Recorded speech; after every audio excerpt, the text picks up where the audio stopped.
शीघ्र आप लोग को अच्छा सूचना मिलेगा कि हम पार्टी भी बनाने जा रहे हैं। जिस दिन एहसास हो जाए पॉलिटिकल पार्टियों के लोगों को कि समाज के लोग भी एक व्यक्ति को नेता मानता है, उस दिन तो नीतीश जी हों, लालू जी हों, सबको चरणों में आना पड़ेगा। हम उसे दुगना स्थिति में हैं। अब हम भिखमंगा तरह खड़ा रहते हैं एक टिकट के लिए। जिस प्रेम कुमार जी मंत्री थे, जिस कैबिनेट में मंत्री थे, उसी कैबिनेट में पास हुआ 2 जातियाँ का अति पिछड़ा शामिल करने का साहस उन्होंने साहस बोलने का नहीं किया। लेकिन हमने तो आयोग में नोट ऑफ डिसेंट देखने का चीज़ है, आरटीआई से मांगने का चीज़ है आयोग से कि मैंने क्या लिखा है। उस जाति को अति पिछड़ा में शामिल हो जाने के कारण खास करके दांगी और तेली को हम आयोग में रह करके हमने विरोध किया था। हमने नोट ऑफ डिसेंट लिखा था कि तेली और दांगी जाति को अति पिछड़ा में शामिल नहीं होना चाहिए। हम समाज के हित देखते हैं, समाज का अहित, मेरा नुकसान हो तो हो। मैं कई दफ़ा जनरल सभा में भी बोलते हैं, मुझे एमएलए एमपी बनने का शौक़ रहता तो मैं कभी एमएलए भी बन जाता। तो मेरे लिए समाज सबसे सर्वोपरि है, हम सर्वोपरि नहीं हैं। बाकी लोग अपना चुनावी दृष्टिकोण से राजनीति में हमारा नफ़ा नुकसान तराजू में खड़े रहते हैं कि हम कौन काम करेंगे जिसमें हमारी फ़ायदा हो, लेकिन हम कभी तराजू में खड़ा नहीं रहते। कई मुकदमे हुए हैं समाज के चलते। हमको 92 में हम पर अपहरण केस हुआ। शादी आदर्श विवाह होना चाहिए, तो मैंने पता है आपको होना चाहिए। मैं 2000 में कालचक मैदान में शादी किया। और किससे शादी किया? सबसे गरीब समाज में, जिससे शादी नहीं हो रही थी। 6 बहनें थी। हमने कहा कि कौन करेगा उसको, अगर हम नहीं करेंगे तो। मैंने किया। आज बोलने से नहीं होता, लोग बोलते हैं जरूर, दहेज के खिलाफ बोलते हैं, लेकिन करते क्या है। लेकिन रिजर्वेशन हमारा 20% है और मिलता 18% मिलता है। 2% घटा देता है जो घटाव गुना भाग करने में, तो हमारे 20% मिले ही। इसके अलावे अभी सरकार के पास 12% और रिजर्वेशन बचा हुआ है। नमस्कार, चंद्रवंशम न्यूज में आपका स्वागत है। मैं डॉक्टर धर्मवीर भारती और आज हम विशेष बातचीत करेंगे अति पिछड़ा आयोग के पूर्व सदस्य, अखिल भारतीय चंद्रवंशी चेतना परिषद के राष्ट्रीय अध्यक्ष श्री प्रमोद चंद्रवंशी जी से। आज हम विशेष बातचीत चंद्रवंशी समाज से जुड़े कई मुद्दों पर करेंगे और चंद्रवंशी समाज के वर्तमान राजनीति में, बिहार की राजनीति में क्या भूमिका है और आगे का क्या प्लान है, हम उस पर बातचीत करेंगे। सर, आपका स्वागत है। और सबसे पहले मैं आपसे एक चीज़ पूछना चाहूँगा कि अभी जो नगर की जो राजनीतिक संस्था है, नगर निगम, नगर निकाय, नगर परिषद, नगर पंचायत की चुनाव होने जा रहा है। इस बार के चुनाव कुछ विशेष तरह से रहेगा, कारण कि एकल पद जो है उसका इंडिविजुअल चुनाव होगा, उसकी जनता अब डायरेक्ट चुनाव करेगी। अब पहले जैसा तोड़ फोड़ का राजनीति का शिकार एकल पद नहीं होगा। तो अभी जो खास करके हम गया जिला से संबंधित हम बात करेंगे, गया नगर निगम के बारे में बातचीत करेंगे कि इसमें आपकी क्या भूमिका होने जा रही है। ये बहुत सराहनीय कदम है। हम सरकार को धन्यवाद देना चाहते हैं कि चूँकि डायरेक्ट जनता चुनेगी। पहला तो है कि खरीद फरोख्त से बचेंगे, और दूसरा कि जो भी मेयर बनेंगे, डिप्टी मेयर बनेंगे, वो ताकतवर बनेंगे, क्योंकि जनता के डायरेक्ट चुने हुए प्रतिनिधि होंगे। तो इसके लिए सरकार को इस नीति बनाने के लिए धन्यवाद।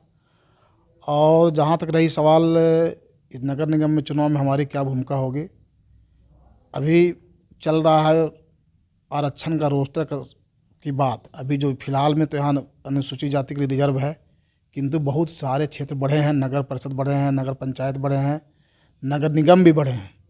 तो अब नए तरीके से मुझे लगता है कि आरक्षण का निर्धारण होगा, उसके बाद तय होगा कि हमारे समाज की क्या भूमिका होना चाहिए। फिर भी जो भी हो, अगर समान सीट होता है या अति पिछड़ा सीट होता है, तो हमारे समाज के लोगों को बढ़ चढ़कर हिस्सा लेना चाहिए। साथ ही साथ और जो समाज के जो कमज़ोर तबका के लोग हैं, समाज में वंचित लोग हैं, अति पिछड़ा वर्ग के लोग हैं, उनको भी मिला करके अभी से ही इस काम में लगना चाहिए। और ला करके मजबूत नगर निगम में मेयर पद प्रथम नागरिक होता है, उसमें अपनी पहचान बनानी चाहिए। और हमारा संगठन इस काम में लग गई है कि हर वार्ड में हम कोशिश कर रहे हैं कि हमारे लोग संगठित हों। उसके साथ साथ जो समाज के वंचित लोग हैं, हमारे जैसे उनका भी रहन सहन है, अति पिछड़ा समाज से जो आते हैं, विभिन्न जातियां हैं, नाई हैं, बींद है, बेलदार है, हलवाई है, बढ़ई है, इन तमाम जो छोटी छोटी जातियां हैं, इस जातियों को संगठित करके यह गया शहर में जिस तरह से बहुत दिनों से लंबे अरसे से हमारे माननीय प्रेम कुमार जी प्रतिनिधित्व कर रहे हैं विधानसभा का, हमारा कोशिश होना चाहिए कि इस मेयर में भी हमारा लोग प्रतिनिधित्व करें। जैसे पहले जब वार्ड काउंसलर का चुनाव होता था और वार्ड काउंसलर चुनाव के बाद लोग तय करते थे कि कौन मेयर बनेंगे, कौन उप मेयर बनेंगे, तो उस समय क्या क्या परेशानियां जनता को सामना करना पड़ता था और विकास में कितनी बाधाएं होती थी? सबसे पहली बात तो यह थी कि जो योग होते थे मेयर के दावेदार, पढ़े लिखे, अनुभवी, जानकार, वो नहीं बन पाते थे मेयर, क्योंकि खरोत फिरोत सब लोग जानते हैं कि फूली तौर पर पैसा का खेल होता था। जिसके पास पैसा बाहुबल होता था वो मेयर और डिप्टी मेयर बना करते थे। किंतु अब डायरेक्ट चुनाव हो जाने से आम जनता चुनेगी, जो अच्छे होंगे उसे चुनेगी, और उसे काम प्रभावित होता था। प्रभावित यह होता था कि उस चुनाव में जो काउंसलर मेयर के साथ होते थे या डिप्टी मेयर के साथ होते थे, उन क्षेत्रों में ज़्यादा काम हुआ करता था, और जो उनको वोट नहीं देते थे उस क्षेत्रों में वो काम नहीं करते थे। यानी दोहरी भावना रहती थी, दोहरी नीति रहती थी। लेकिन यह दोहरी भावना, दोहरी नीति से भी बहुत वार्ड का विकास वंचित होता था। लेकिन डायरेक्ट चुनाव हो जाने से इन सारी समस्या का समाधान हो जाएगा। मेयर जनता का चुनाव प्रतिनिधि होगा, तो सब समाज के, सभी वर्ग के, सभी वार्डों को एक तरह से देखने का प्रयास करेगा, ऐसा हम मानते हैं। और सरकार इसी भावना के दृष्टिकोण से इस तरह की नीतियाँ लाई है। अभी हम बातचीत करेंगे, जैसे एक चंद्रवंशी समाज की बहुत पुरानी संस्था है अखिल भारतवर्षीय चंद्रवंशी क्षत्रिय महासभा, और ये भी अंदरूनी राजनीति की बहुत ज़्यादा शिकार बन चुकी है। अभी हमारे यहाँ तीन राष्ट्रीय अध्यक्ष हैं, 3 राष्ट्रीय महामंत्री हैं, 3 राष्ट्रीय युवा अध्यक्ष हैं। तो अभी जैसे कुछ चर्चा हो रही थी कि जो बोधगया में जो चुनाव हुआ इस बार अखिल भारतीय चंद्रवंशी महासभा का, तो उसमें सुन रहे थे कि आप भी अध्यक्ष पद के लिए, राष्ट्रीय अध्यक्ष पद के लिए आप भी नॉमिनेट होने वाले हैं। हम तो सबसे पहले तीनों अध्यक्ष को बधाई देंगे, तीनों महामंत्री को बधाई देंगे, तीनों युवा अध्यक्ष जो बने वो महामंत्री बन को बधाई देंगे कि एक संगठन के, ये पहला संगठन अखिल भारतीय चंद्रवंशी क्षत्रिय महासभा है जिसका रजिस्ट्रेशन नंबर 1 हो, और 3 अध्यक्ष हैं। खैर उनको हम अभिनंदन करते हैं कि कम से कम उस संगठन के नाम पर कुछ लोगों को संगठित करने का काम करेंगे। लेकिन अभी फिलहाल जो चुनाव हुई है, इसके पहले 2 चुनाव हो गए हैं। हमारा मनसा हमेशा साफ रहा है। पूर्व में भी हमने कहा था कि अखिल भारतीय चंद्रवंशी क्षत्रिय महासभा एक पुरानी संस्था है जो देश से गुलाम था, देश में अच्छी तरह से नाम रखने में आपत्ति रोग होता था, अच्छा नाम नहीं धरते थे। और उस समय हमारे नथुनी बाबू ने संगठन का निर्माण किया। 2-4 संगठन हुआ, ये देश में हुआ करते होंगे, उस समय बनाया। तो हमारा भी मान्यता था कि अखिल भारतीय चंद्रवंशी क्षत्रिय महासभा जो 1912 में रजिस्टर्ड हुआ कलकत्ता से, उसको जीवित रहना चाहिए, जीवंत रहना चाहिए। हमने बहुत कोशिश भी की जीवंत रहे, एक रहे, लेकिन पता नहीं लोगों में त्याग की भावना नहीं है, और अंतोगतवा 2 के बाद 3 संगठन बन गई। अब इस जो चुनाव हो इसके लोग बोलते हैं संवैधानिक चुनाव है, तो मुझे पता नहीं संविधान के बारे में, संवैधानिक चुनाव ये कैसे है। उन लोग बोलते हैं हमारा चुनाव संवैधानिक है, और कोर्ट में मामला लंबित था। कोर्ट का जो जैसा कि लोग बताते हैं कि कोर्ट का निर्देश था कि चुनाव करावें, और चुनाव कराने के बाद जो परिणाम होंगे वो कोर्ट के आदेश के बाद होंगे। तो किस परिस्थिति में संवैधानिक चुनाव हुए हैं? अगर ये संवैधानिक चुनाव है तो हम तो इसके जो अध्यक्ष हैं, महामंत्री, उनसे आग्रह करेंगे कि अगर सचमुच संवैधानिक है, विधि सम्मत है, तो कोर्ट से परमिशन ले लें। ऑडिट अभी तक नहीं हो पा रहा है। कौन संगठन ऑडिट कराएगा? किसको ऑडिट करने का रजिस्ट्रार मंजूरी देता है? और अगर आपका संवैधानिक है, आपको ऑडिट करने का रजिस्ट्रार मंजूरी दे देता है, तो हम चाहेंगे कि संगठन बर्बाद नहीं हो, समाज के बर्बाद नहीं हो, तो संवैधानिक अगर चुनाव है तो जो गलत है, गलत ढंग से, अवैध ढंग से जो बने हुए हैं उन पर कार्रवाई करें, उन पर प्राथमिकी दर्ज करें, ताकि इस तरह का साहस नहीं हो सके। लेकिन पता नहीं कितना संवैधानिक की है, मुझे भी जानकारी नहीं है। कोर्ट कुछ कहता है, कोर्ट का कहना था कि 2 संगठन चल रहा है, ईश्वर सागर जी का और प्रेम जी का, वो संगठन चुनाव कराए। अब इस बीच भी तीसरा चुनाव हो गई, इसको संवैधानिक चुनाव कहा, तथाकथित लोग कह रहे हैं। अब मुझे पता नहीं संवैधानिक चुनाव है या नहीं है। अगर संवैधानिक चुनाव है तो दो इसी संगठन, इसी का इस्तेमाल क्यों कर रहे हैं? और हम इसी सारे घोच पोच को देख करके, चूँकि हमारा जो नेचर स्वभाव है और जो हम चाहते हैं कि समाज का तरक्की हो, समाज का उत्थान हो, समाज का विकास हो, तो हम इस पचड़ा में नहीं पड़ना। हमें भी कई लोगों ने कहा था और लोग चाह रहे थे कि आप ही अध्यक्ष बन जाए, लेकिन हमको लगा कि हम पचड़ा में नहीं पड़ना चाहते हैं, हम समाज को बांटना नहीं चाहते हैं। इसीलिए हमने अखिल भारतीय चंद्रवंशी चेतना परिषद बनाया और उसके माध्यम से समाज को संगठित करने का प्रयास कर रहे हैं, समाज को एक करने का प्रयास कर रहे हैं, समाज की जो समस्याएं हैं उसको सरकार तक पहुंचाने का प्रयास कर रहे हैं। जितना बन सकता है समाज के विकास तरक्की के लिए सरकार से नीतियाँ बनाने की कोशिश करते रहते हैं। तो ये सब हम करते रहते हैं और हम अभी भी कहते हैं। हम अखिल भारतीय चंद्रवंशी महासभा का जो संगठन है उसको हम चाहते हैं, अभी भी चाहते हैं कि जीवंत हो। और हमारा घोषणा है कि जिस दिन वो संगठन एक हो जाएगी, हमारा जो चेतना परिषद है उस संगठन को भी हम उस संगठन में समाहित कर देंगे। हम नहीं चाहते हैं कि जो समाज का हमारे बुजुर्गों ने जो धरोहर पैदा किया था उस समय जब देश गुलाम था, उस समाप्त हो जाए, हम नहीं चाहते हैं।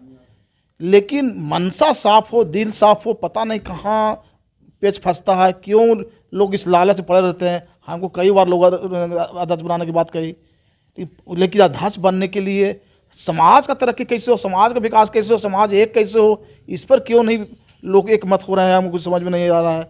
केवल पद लेने से वो समाज तरक्की नहीं होता है। अब माननीय प्रेम कुमार जी अध्यक्ष बने हुए हैं, तो उनकी पार्टी, जिस पार्टी पुरानी पार्टी है, इतनी बड़ी पार्टी, इतने पुराने दिन से पार्टी में रहे हैं, लगातार 30 वर्षों चुनाव भी जीत रहे हैं, उनको मंत्री क्यों नहीं बनाया? अध्यक्ष भी तो रह गए। तो कोई अध्यक्ष बन जाने से, महामंत्री बन जाने से किसी में कोई पार्टी आपको पद दे देगा, ये गलतफहमी में नहीं रहना चाहिए। आप संगठित होकर के एक नेता के नेतृत्व को स्वीकार जब तक नहीं कीजिएगा, कोई पार्टी वाला वैल्यू नहीं देगा। और यही वजह है कि आज प्रेम कुमार 30 साल से रहने के बावजूद भी उनको मंत्री से काट दिया। अभी अखिल भारतीय चंद्रवंशी चेतना परिषद का अभी क्या योजना है कि जैसे जो अखिल भारतवर्षीय चंद्रवंशी क्षत्रिय महासभा में जिस तरह से 3 भाग बटा हुआ है, तो उसके क्षतिपूर्ति को ये कैसे संस्था पूरा करने का क्या योजना बना रही है? हमारा कार्यक्रम चल रहा है, सदस्यता अभियान चल रहा है और उसके माध्यम से हम संगठन को मजबूत करने का प्रयास कर रहे हैं, ताकि हम नहीं चाहते हैं कि महासभा के आपसी मतभेद, आपसी बिखराव के कारण समाज को नुकसान हो। उस नुकसान को भरपाई करने के लिए चंद्रवंशी चेतना परिषद का निर्माण हुआ है और हम लगे हुए हैं। और संभवतः जितना चंद्रवंशी चेतना परिषद के माध्यम से समाज का काम हुआ करता है, मुझे नहीं पता कि वो लोग कितना कर पाते हैं, लेकिन हमारा योजना है कि संगठन को, समाज को मजबूत करना, ये करना है। और संगठित कर करके अभी जो नगर निकाय के जो चुनाव हैं, पंचायत चुनाव में भी हमने बहुत कोशिश, हमारा संगठन कोशिश किया, बहुत जगह मुखिया में, प्रमुख में, पंचायत समिति में चुनाव लड़वाया और कई जगह लोगों को बैठाने का काम किया, एक करने का काम किया। और इसीलिए में हम लोगों को सफलता भी मिली है। बिहार में हमारी मुखिया की संख्या पहले की अपेक्षा बढ़ी है, किंतु कुछ मजबूत जातियाँ जिसका हम खिलाफत करते थे, उस जाति को अति पिछड़ा में शामिल हो जाने के कारण, खास करके दांगी और तेली को हम आयोग में रह करके हमने विरोध किया था। हमने नोट ऑफ डिसीजन लिखा था कि तेली और दांगी जाति को अति पिछड़ा में शामिल नहीं होना चाहिए, क्योंकि ये मजबूत जाति है। इसके शामिल होने से जो जन नायक कर्पूरी ठाकुर जी का जो अति पिछड़ा जो बनाया हुआ है, जिस उद्देश्य से, उस उद्देश्य में पूर्ति नहीं होगी और काफ़ी नुकसान होगा। और इसका नतीजा भी निकला कि आज 90% हम मुखिया बन गए, पंचायत समिति बन गए, लेकिन जो बड़े जो ओहदे हैं, जिला परिषद का अध्यक्ष का, प्रमुख का, उसमें हम पिछड़ गए। जो जन नायक कर्पूरी ठाकुर जी ने जो अति पिछड़ा बनाया था, वो अति पिछड़ा पिछड़ गया। आज 90% जो नए सरकार में लालू जी और नीतीश जी की दोनों की सरकार में जो नए अति पिछड़ा शामिल हुए हैं, उन लोगों ने कब्जा जमा लिया। यानी 10% जो कर्पूरी ठाकुर जी के जो अति पिछड़ा बनाया हुआ था, वो मात्र 10% पर ही रह गए हैं। तो हम इसके खिलाफत भी, इसके खिलाफत भी आंदोलन करेंगे। और साथ ही साथ हम यह भी केंद्र सरकार से मांग करेंगे, हम लोग आग्रह किए थे 1917 में ही, और 17 में कमीशन बना भी, रोहिणी कमीशन, लेकिन उसका अभी तक एक रिपोर्ट उसने भेजा भी, अंतरिम रिपोर्ट, लेकिन केंद्र सरकार कुछ कार्रवाई नहीं कर रही है। तो हम अभी कोरोना काल चल रहा है, कोरोना काल समाप्त होगी तो हम दबाव देंगे कि रोहिणी कमीशन शीघ्र रिपोर्ट सरकार को दे, और सरकार से हम आग्रह करेंगे कि सरकार उसको रिपोर्ट को अमली जामा पहनावे। और उससे हमको लगता है रोहिणी कमीशन के अध्यक्ष से भी हमारी कई मुलाकातें हुई है, तो उससे हमको लगता है कि जो जातियाँ, जो मजबूत जातियाँ शामिल हुई है बिहार में और देश अन्य राज्यों में भी, खासकर बिहार में ज़्यादा, उन जाति निश्चित तौर पर अति पिछड़ा वर्ग से हटाए जाएंगे। और जब हटेंगे तब हमारे समाज का विकास होगा। हम भारी नुकसान में गए हैं। हम सरकार में नीतीश जी और लालू जी, प्रसाद जी ने बहुत मेहनती से अति पिछड़ा में खास करके चंद्रवंशी समाज को कतरने का बहुत मेहनत से काम किया है। मजबूत जातियों को ला करके सबसे अधिक अगर नुकसान हो रहा है तेली जाति से और दांगी जाति से, तो चंद्रवंशी समाज को नुकसान हो रहा है। वह नुकसान पंचायत में भी हुआ, बीपीएससी में जो बहाली हुई, दरोगा की बहाली हुई, सिपाही की बहाली हुई, सब बहाली में नुकसान अगर सबसे अधिक हुआ तो हमारे समाज का हुआ है। अभी प्रोफेसर का बहाली चल रहा है, उसमें भी नुकसान होगा। तो हम मानते हैं कि इस सरकार ने भारी नुकसान किया। और हम जहाँ थे, जिस आयोग में थे, हमने शुरू से कहा कि हम तराजू लग तौलते नहीं हैं कि नफा होगा नुकसान होगा। मुझे नुकसान हुई, राजनीतिक तौर पर बहुत नुकसान हुआ, लेकिन हमारे पास जब फाइल आई तो मैंने कहा, जब बैठक हुई तो बैठक को मैंने बहिष्कार करवा दिया एक दिन, और फिर दोबारा बैठक हुई तो हमने कहा कि नहीं, ये तेली और दांगी के अति पिछड़ा शामिल होना उचित नहीं है। तो मैंने, लोग नहीं माने, 5 आदमी कमेटी थी, तो एक हमारे साथ टुनटुन प्रसाद थे, उनको मानेंगे, वो हमारे साथ साथी थे। उन्होंने कहा कि आपका निर्णय सही है, हम आपके साथ रहेंगे। तो 3-2 में वोटिंग हुआ। ये पहली बिहार में है कि किसी सरकार ने आयोग बनाया हो और उस आयोग में सर्वसम्मत से कोई पारित हो, नहीं पारित हुआ, बहुमत के आधार पर पारित हुआ। हमने उसमें विरोध, नोट ऑफ डिसेंट लिख दिया। हमने नोट ऑफ डिसेंट लिखा कि इन 2 जातियों को शामिल हो जाने से अति पिछड़ा वर्ग जो पहले की जातियां हैं उनको काफ़ी नुकसान होगी, इसलिए हम इसे सहमत नहीं हैं। हम इसे रिपोर्ट को खारिज करते हैं। और हमने रिपोर्ट भी लिखा था खिलाफ में, और उस बैठक में भी नोट ऑफ डिसेंट लिख दिया। तो हम तो हमेशा जहाँ रहते हैं, हम अपना हित नहीं देखते हैं, हम समाज के हित देखते हैं। समाज का अहित, मेरा नुकसान हो तो हो। मैं कई दफ़ा जनरल सभा में भी बोलते हैं, मुझे एमएलए एमपी बनने का शौक रहता तो मैं कभी एमएलए भी बन जाता। औरंगाबाद जहाँ चुनाव लड़ते हो, से क्यों हारते हैं? कई घटनाएं घटती हुआ हैं, कई बार बलात्कार हुआ, रेप हुआ, मजबूत जातियों के साथ लोग करते हैं और हम उसे भीड़ जाते हैं। जिसका नतीजा होता है कि अपने समाज के लोग तो पता नहीं कितना मदद कर पाते हैं, दूसरे समाज के लोग काफ़ी विरोध कर देते हैं। लेकिन हमको उससे चिंता नहीं है, एमएलए बने, एमपी बने या ना बने, लेकिन मेरे सामने समाज का हित होगा, समाज का नुकसान होगा, समाज का कहीं बलात्कार होगा, कहीं हत्या होगी, हम बर्दाश्त नहीं करेंगे। हम उसके खिलाफ लड़ेंगे। और हमने लड़ाई लड़ी है, मजबूती से लड़ी है, किसी का साहस नहीं है। जिस प्रेम कुमार जी मंत्री थे, जिस कैबिनेट में मंत्री थे, उसी कैबिनेट में पास हुआ 2 जातियाँ का अति पिछड़ा शामिल करने का साहस। उन्होंने साहस बोलने का नहीं किया। लेकिन हमने तो आयोग में नोट ऑफ डिसेंट देखने का चीज़ है, आरटीआई से मांगने का चीज़ है आयोग से कि मैंने क्या लिखा है दोनों जातियों के बारे में। तो मेरे लिए समाज सबसे सर्वोपरि है, हम सर्वोपरि नहीं हैं। बाकी लोग अपना चुनावी दृष्टिकोण से, राजनीति में हमारा नफ़ा नुकसान तराजू में खड़े रहते हैं कि हम कौन काम करेंगे जिसमें हमारी फ़ायदा हो, लेकिन हम कभी तराजू में खड़ा नहीं रहते। हम हमेशा अन्याय होगी मैं लड़ूंगा, मुझे भले ही नुकसान हो, मुझे बिना चप्पल के चलना पड़े, मुझे जितना भी सरकार हो या विपक्ष हो, जितना तबाह तंग कर सके। हम पर कई मुकदमे हुए हैं समाज के चलते। हमको 92 में हम पर अपहरण केस हुआ, लव अफेयर का मामला था गुरारू में, और हम पर मुकदमा हुआ अपहरण का। इसने अपहरण करवा दिया। बाद में प्रूफ हुआ कि दोनों को लव का मामला था और हमने शादी दोनों करवाया। 92 में हम पर अपहरण का मुकदमा हुआ। और लोग तो खैर बोलते हैं हम तो हर मामला में आगे हैं। सब लोग बोलते हैं कि चंद्रवंशी, हम शुरू चंद्रवंशी नाम रखते हैं। शादी आदर्श विवाह होना चाहिए, तो मैंने पता है आपको होना चाहिए। मैं 2000 में कालचक मैदान में शादी किया, और किससे शादी किया? सबसे गरीब समाज में, जिसकी शादी नहीं हो रही थी, 6 बहनें थी। हमने कहा कि कौन करेगा उसको, अगर हम नहीं करेंगे तो मैंने किया, और बोध गया कालचक मैदान में किया। खाली बोलने से नहीं होता, लोग बोलते हैं जरूर, दहेज के खिलाफ बोलते हैं, लेकिन करते क्या है? लेकिन मैं तो सब चीज़ में, किसी भी मामला में, किसी भी तराजू में तोलिएगा, मैं समाज के लिए खड़े उतरूंगा। और समाज के सवाल पर हम समझौता नहीं करते हैं, हमारा जो भी नुकसान हो। और हमारा प्लान है कि नगर निगम, नगर पंचायत, सारा हम वहाँ देख भी रहे हैं, हम आयोग में भी गए थे। हमारा कोशिश है कि जो हमारा रिजर्वेशन है, अब उसमें कटौती होती है। रिजर्वेशन हमारा 20% है, अब मिलता 18% मिलता है, 2% घटा देता है, जो घटाव गुना भाग करने में, तो हमारे 20% मिले ही। इसके अलावे अभी सरकार के पास 12% और रिजर्वेशन बचा हुआ है।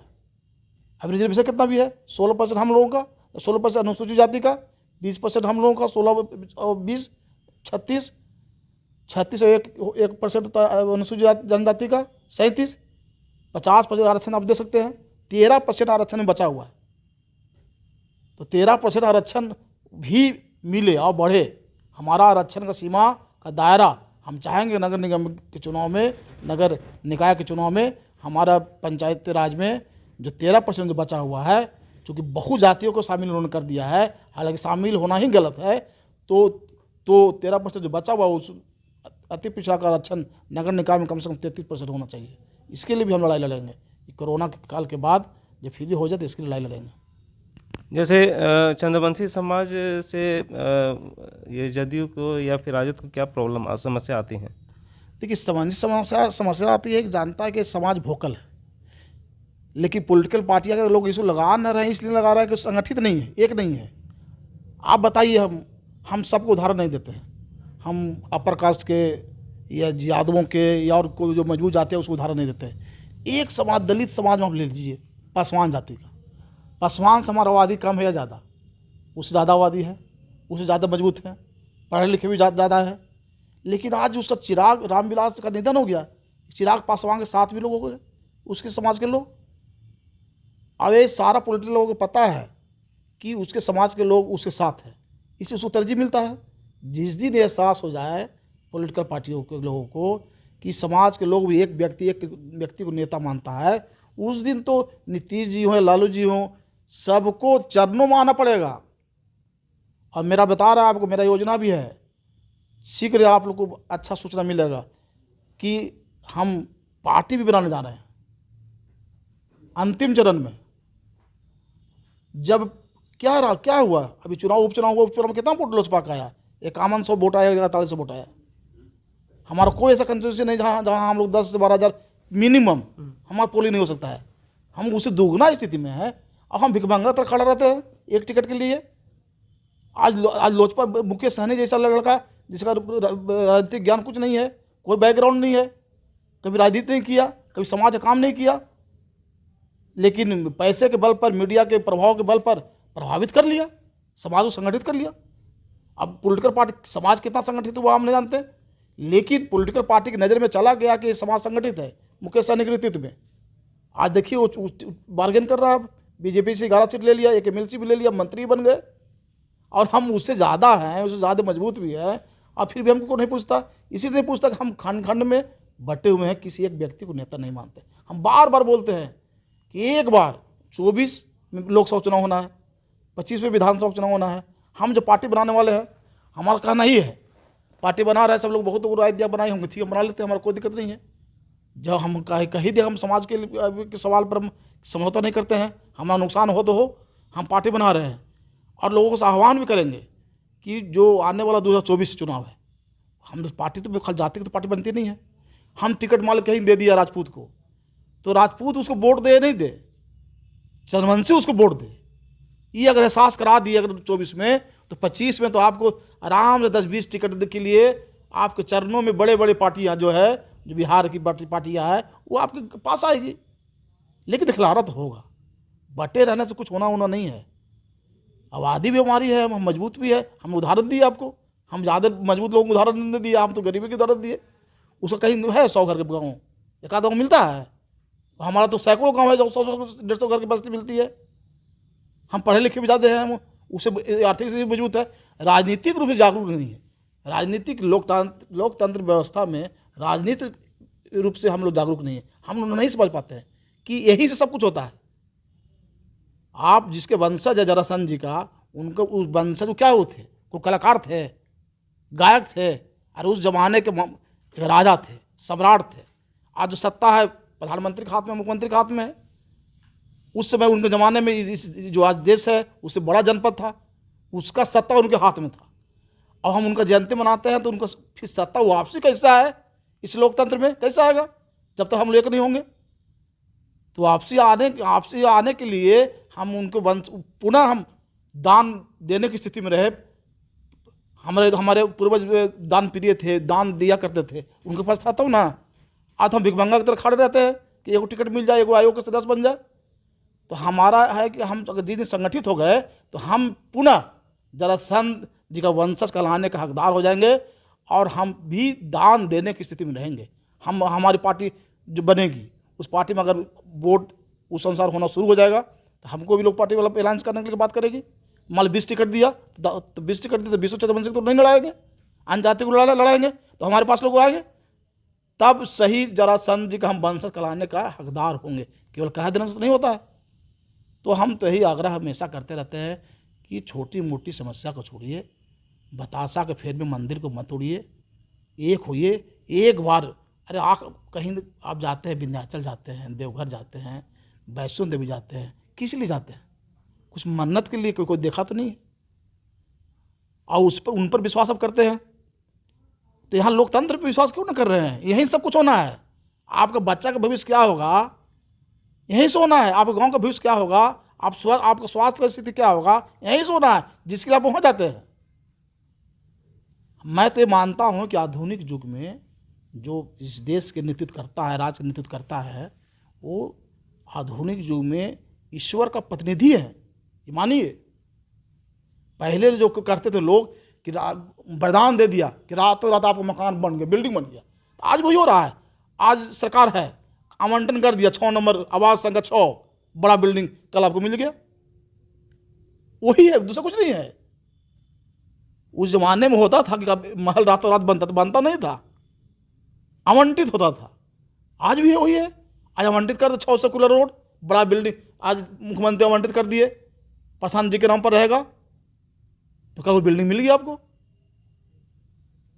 पहले जो देखते थे आप, वो जो जहाज का रूप ले लिया है, उड़न खटोला देखते थे, आज सरकार आदेश कर देगी तो आपको उड़न खटोला मिल जाएगा, चल जाइए। तो हम तो मानते हैं कि इस लोकतांत्रिक व्यवस्था में, आधुनिक युग में ईश्वर का प्रतिनिधित्व है, जिनके पास ताकत है।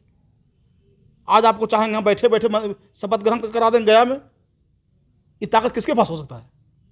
ये तो ईश्वरीय ताकत ना है, ईश्वरीय ताकत ना है। तो प्रतिनिधि को सब ताकत थोड़ी मिलता है। खाली एक जीवन का, मौत का और जीवन का ताकत नहीं दिया है, बाकी सब ताकत बताइए उसके पास।